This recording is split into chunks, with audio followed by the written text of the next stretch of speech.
কাল ছিল father's day. দুদিন আগে পর্যন্ত আমার মনটা খুব খারাপ ছিল।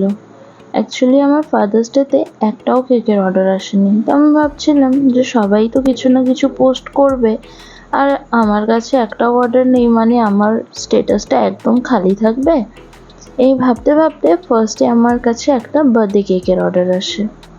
বার্থডে কেকটা আমি তোমাদের সাথে পরে কখনো শেয়ার করব, বাট আজকে আমি ফাদার্স ডে কেকগুলোই শেয়ার করি আর একটু স্টোরিটাও বলে দিই।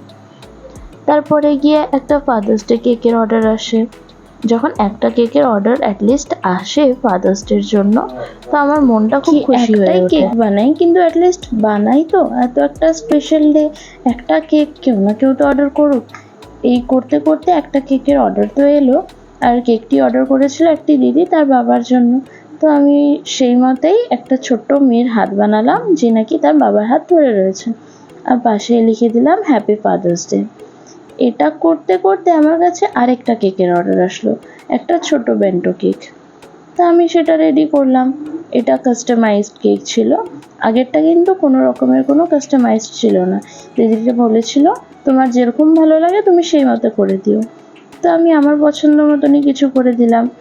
আর এই ডিজাইনটা আমি লাস্ট ইয়ারও করেছিলাম একটা সেম ফাদার্স ডে কেকের উপরই, আর এটা আমার রিপিট হলো এবার আবার। তো যাই হোক, এরকমভাবেই আমি এই বেন্টো কেকটা রেডি করলাম। তো হয়ে গেল আমার ফাদার্স ডেতে দুটো অর্ডার। এই বেন্টো কেকটা করার পর আমি ভাবলাম যে একটু বসে কিছুক্ষণ রেস্ট করে যেই কাজগুলো আছে আমি সেটা কমপ্লিট করে নেব, আর ভিডিও এডিটিংটা করে নেব। যেই ভিডিও এডিটিং করার জন্য ফোনটা হাতে নিলাম, তখনই আমার কাছে আরেকটি অর্ডার আসলো, যে স্মৃতি ভাবিটা মারবাড়ি ছিল, বললো যে আমি তো কেকের অর্ডার করতে ভুলেই গেছি, এখন আমাকে তাড়াতাড়ি তুমি একটা কেক বানিয়ে দাও। তো আমি কি করব আমি বললাম ঠিক আছে আমি বানিয়ে দিচ্ছি। তো ওনার আবার একটু এই সিক্রেট যে মেসেজটা থাকে ওই কেকগুলোর ডিজাইনটা পছন্দ হয়েছিল, তো উনি বললো যে এটা বানিয়ে দাও। আমি বললাম ঠিক আছে বানিয়ে দিচ্ছি। তো আমি তাড়াহুড়ো করে আরেকটি ছোট্ট বেন্টো কেক বানালাম, যেটার মধ্যে সিক্রেটে একটা মেসেজ ছিল, আর উপরে নর্মালি ক্রিম দিয়ে ডার্ক ব্লু আর লাইট ব্লু শেডের একটা ডিজাইন ছিল, আর উপরে ছিল হ্যাপি ফাদার্স ডে লেখা, যেটা আমি হোয়াইট কালারের ক্রিম দিয়ে লিখেছিলাম, আর কিছুটা স্প্রিঙ্কলস অ্যাড করেছিলাম। এই কেকটা না এর আগেও আমি দুবার বানিয়েছি। মানে এটা হচ্ছে একটা সিম্পল কেক, দেখতে সিম্পল কিন্তু একটা সিক্রেট মেসেজ ভেতরে থাকে। তো সবাই খুব পছন্দ করে এই কেকটা, মানে যারা জানে এই কেকটার ব্যাপারে তারা পছন্দ করে।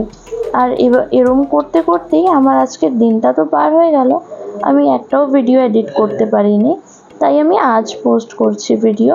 তোমরা প্লিজ খারাপ পেও না, আমাকে এভাবেই সাপোর্ট করতে থেকো, আর পছন্দ হলে লাইক কমেন্ট আর শেয়ার করে দিও। Okay bye.